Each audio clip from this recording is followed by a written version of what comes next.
everyone, and welcome back to Beautiful Leaf Homestead. My name is Selena. Feel free to follow my Instagram for up-to-date information on what we are doing.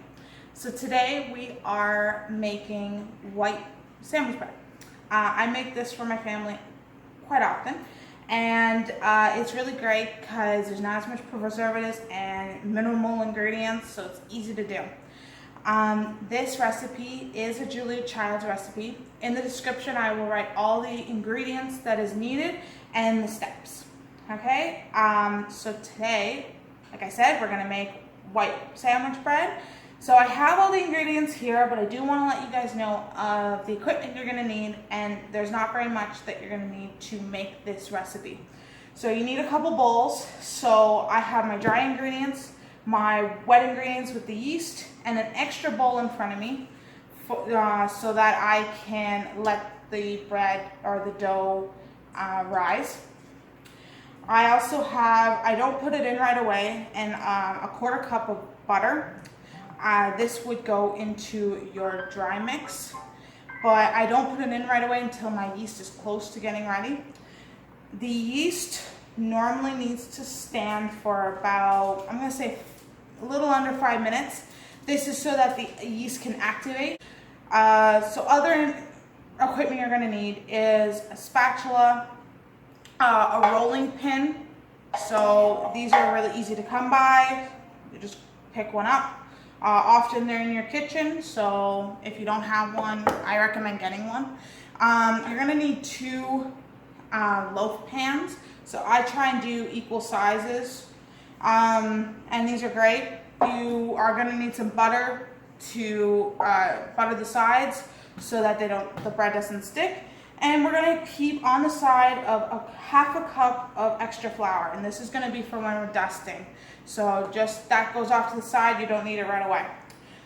So it's in our two bowls. I've already pre-made the two bowls.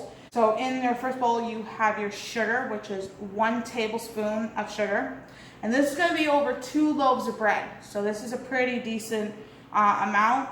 I have a diabetic in my family, so we have been using this to get away from the store-bought bread. And it is doing some good for her, which is great. But if you are a diabetic and you still want to eat bread, but you want something a little less sugar, this is a pretty decent recipe. We're pretty happy with it. So just that's a good consideration. You're also going to put a tablespoon of yeast, active dry yeast. You can also get the little packs, but I prefer the container. Keep it in the fridge. As soon as you open it, it goes into the fridge. So it's the traditional yeast. You can get it at any grocery store. Super easy to find and lasts a little bit. Depends on how much you bake. I use it a lot for breads, pizza doughs. But yeah, it's a good idea. You can get the packets, but I do recommend getting this if you're going to be doing a lot of baking. Okay, guys? So split the water. So you're going to do a cup and a quarter of warm water. Not cold, not hot. Warm water. This is to activate the yeast. Okay? So you're going to put that in there, and you're going to let this stand. So mix it up a little bit, and you're going to let this stand. And what you want to find is when you first look at it, it's going to be kind of milky looking, but eventually you're going to see that yeast expand, and it's going to almost look like a very watery dough style. But yeah, you'll see it'll start bubbling up. It'll almost look like it's fizzing, but it'll bubble up and then it'll spread quite a bit. So once it gets to that point, which we're right now at, in here I already did the 6 cups of flour and 2 teaspoons of salt, and then your quarter cup of butter. So I'm going to be adding this in, and we're also going to add the extra bit of water. We're splitting the water because when we start adding the dough when we start adding the flour to the mix, it'll be easier to mix having the water on the side. So that's something that I like to do. But we've already mixed the flour and salt together. Remember when you're mixing, it's a good idea to mix portions. So we're gonna take parts of this out, I'll show you, and we're gonna put it in. It'll make it easier to mix for you. First we're gonna add our butter into our dough mixture.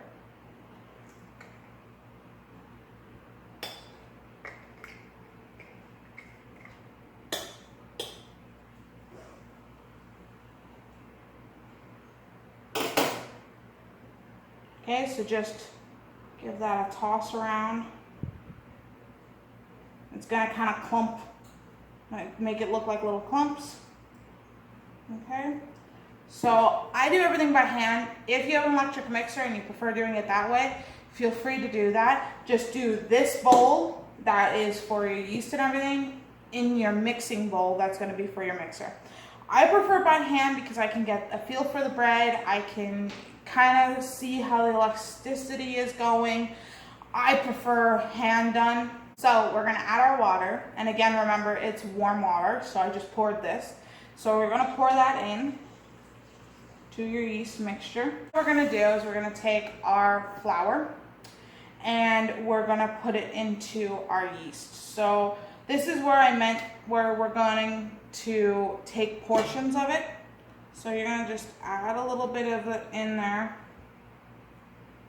and just give it a quick little mix around, and then we're gonna add more.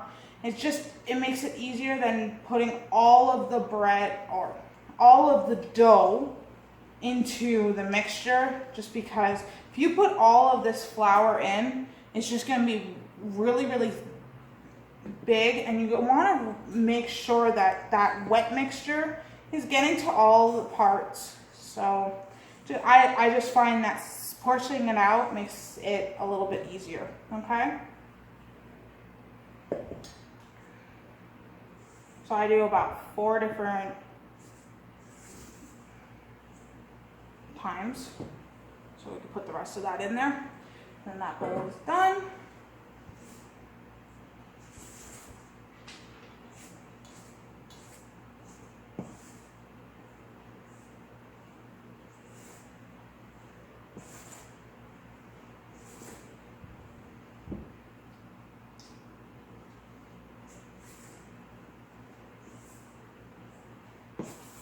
So right now you see that in the bowl, all I'm doing is just getting the flour into the main ball mixture, and then I'm gonna put it on my counter. So this is the best part about doing your dough by hand.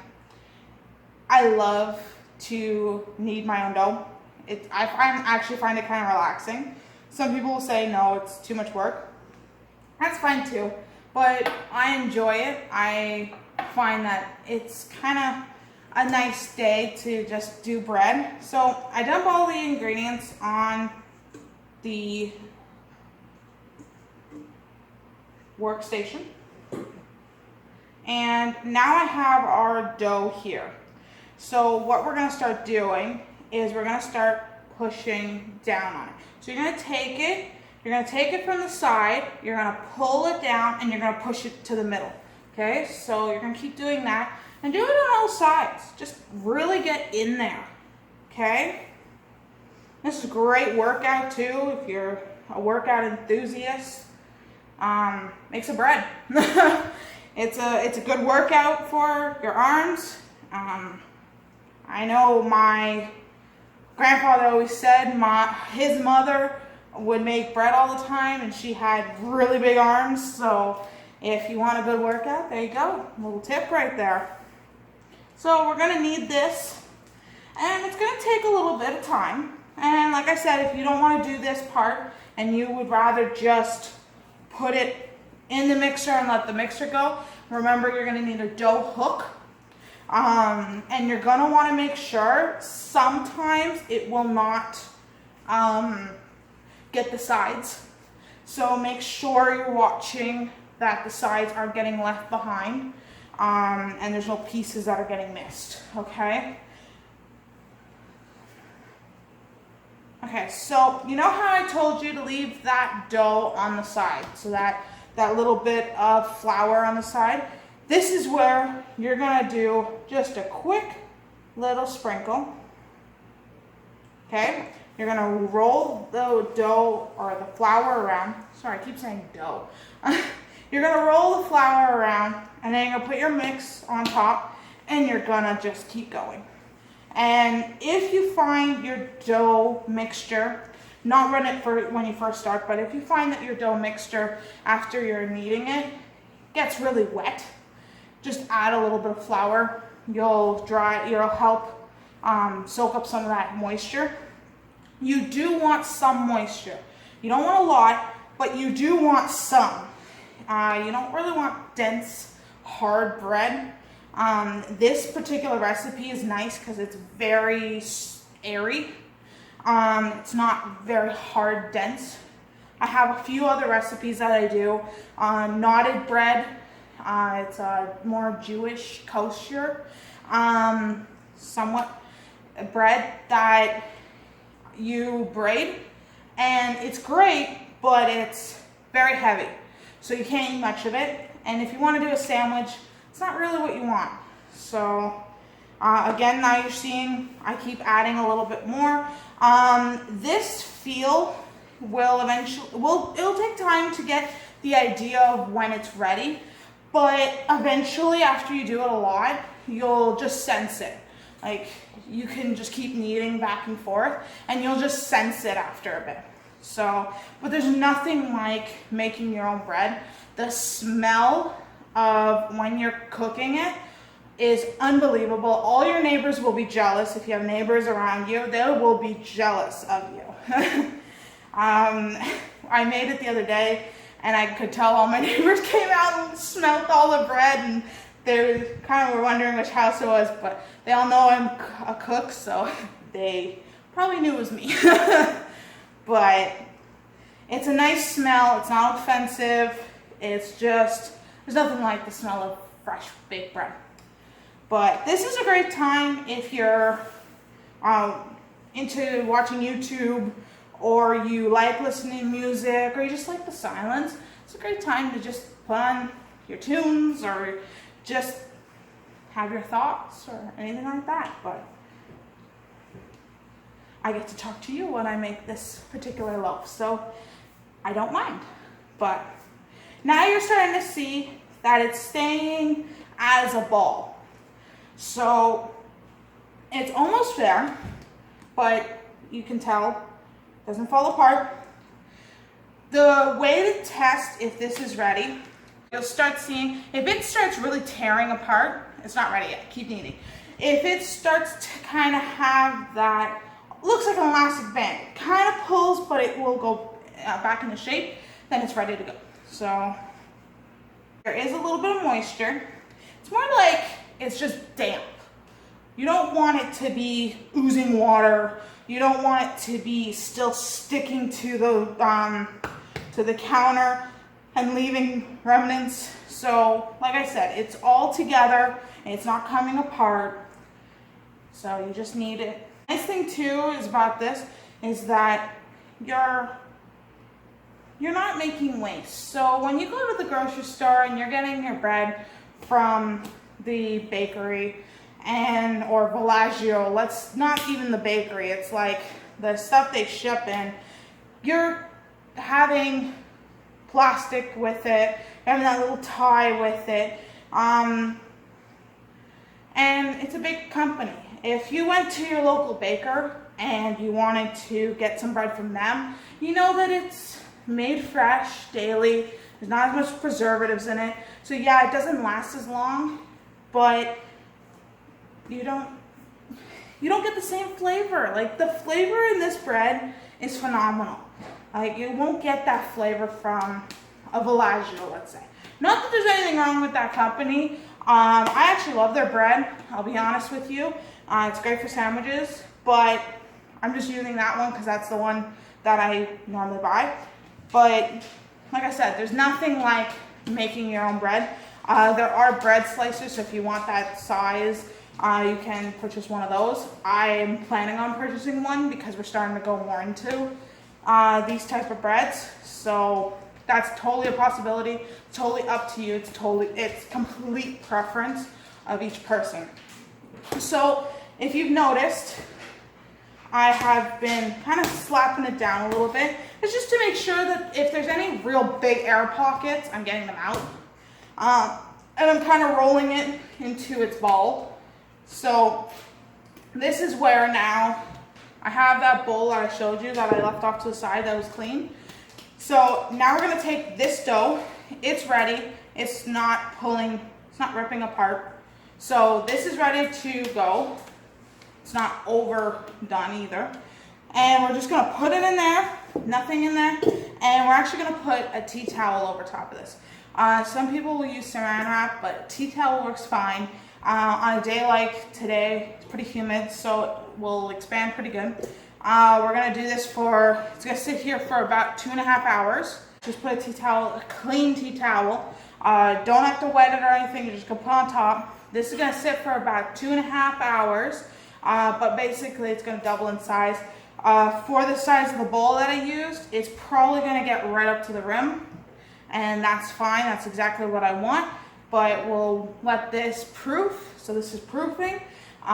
If a lot of bakers would have a proofing little kind of cabinet that they would put their breads in, and it would speed up this process. But the nice thing about this is that you can go and cook other stuff. You can let this just off to the side and work on something else. So it's kind of nice in that way. So we're gonna let this proof, and then as soon as we're done proofing, we're going to set them up to go into these pans. So I'm gonna show you how to roll them into these pans, and then we're gonna get baking.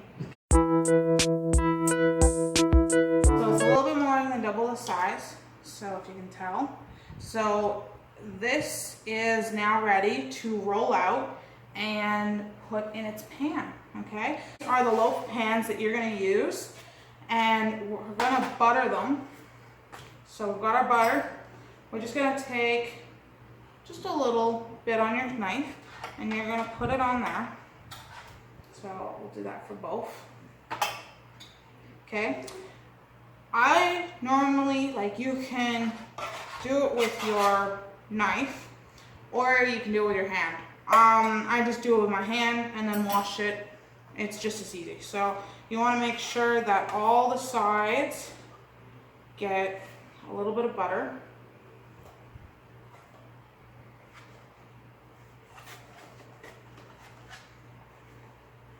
And you don't need a huge coating, okay? You just need enough to have all the parts covered so that it doesn't stick to the pan. When you pull this out of the oven, we're gonna be doing it right when it comes out of the oven. We're gonna pull it out of these pans. It'll make it a lot easier so that it will just pop right out. You don't leave bread in its pan after it's been baked. You take it out. And if you leave bread in the pan to cool, often you will not get it back out of the pan. So just be aware of that. So that's something, you just grab your oven mitts and you're gonna pop it out. I will show you how to do that. Okay, so those are buttered. I'm gonna wash my hands. Okay, so the pans are buttered. You can put these off to the side, just in front of you, because when you roll out your dough, you'll put them right into the pan. So you can close up your butter. Knife. Okay, now we take our dough back to us. We're gonna uncover it again.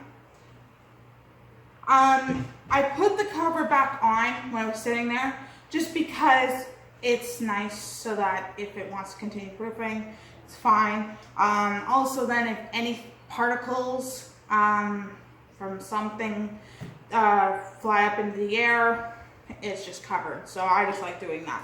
So we're gonna dust just lightly our table, okay? You're gonna do that rolling. So same as when we did the rolling, the bread, like kneading it.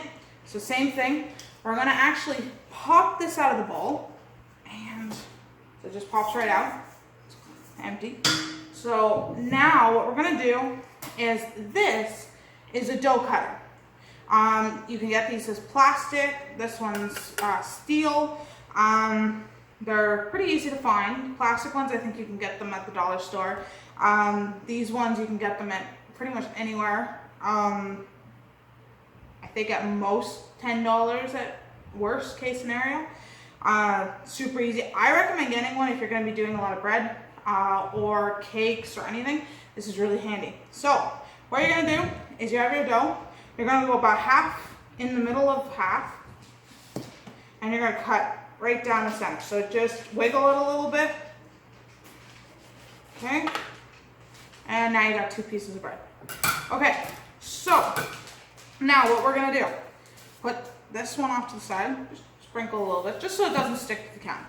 We're going to take this one, okay, and we're going to roll it out a little bit.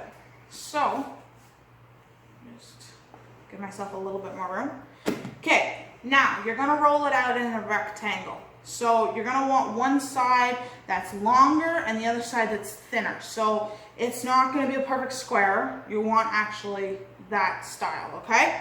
So you're going to roll it out, roll it back and forth. You can flip it, which is good. Just kind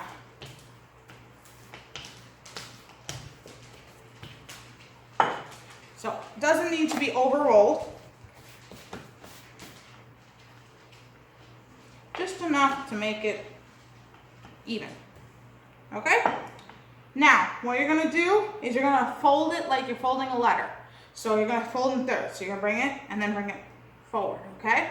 And then we're going to tuck in the sides and we're going to just roll it out lightly and put it in our pan, okay? So you're going to take the farthest one from you, pull it to the middle, okay? You can do it just a light, like you don't want to press it down, just a light little tap. Then you're going to take your other corner and you're going to bring it right to the middle, okay? Now you're going to take your corners, you're going to fold them in to make a point and then fold it down, okay? So do that on both sides. So you're tucking it, okay? And then I roll it to myself, okay? And then just give it a quick little roll. And there you have it. You have a nice bread roll, okay? So, and if you just need to, just quickly adjust it. Take your pan. You're gonna put it right in the middle. Done. It's in there. It's nice and comfortable. Put it on your pan. Let's do it again, okay? So just do a little dusting. Shove it around. Okay. Here we go again, okay? So, take your roller, roll it out, around, make it even. And by even, I'm not talking about one side is wider than the other, or this side is, just pull it a little bit. I'm not talking about this being even, I'm talking about the thickness is dispersed, okay? Now, we've got this here. Again, take it farthest from you to the middle, okay? Lightly, gentle pat. Take this side to the middle. A light, gentle pat. I'm gonna flip it around, okay? So, take your 2 sides, make a point. Take this one, tuck it in, okay? Same thing. Go points, like you're folding a paper airplane, and then down, okay? Now, this is the part where I said, now you're gonna roll this into itself. So watch this, okay? So you're gonna roll it into itself, okay? See, simple as that. So you're making a log. Now just roll it, pat it in, make sure that it's together. Voila, you made your own dough ball. This will be shaped properly, goes into your pan. Cover these back up with our towel. So here we go. You got it. And this recipe, like I was showing, 2 loaves, it's great.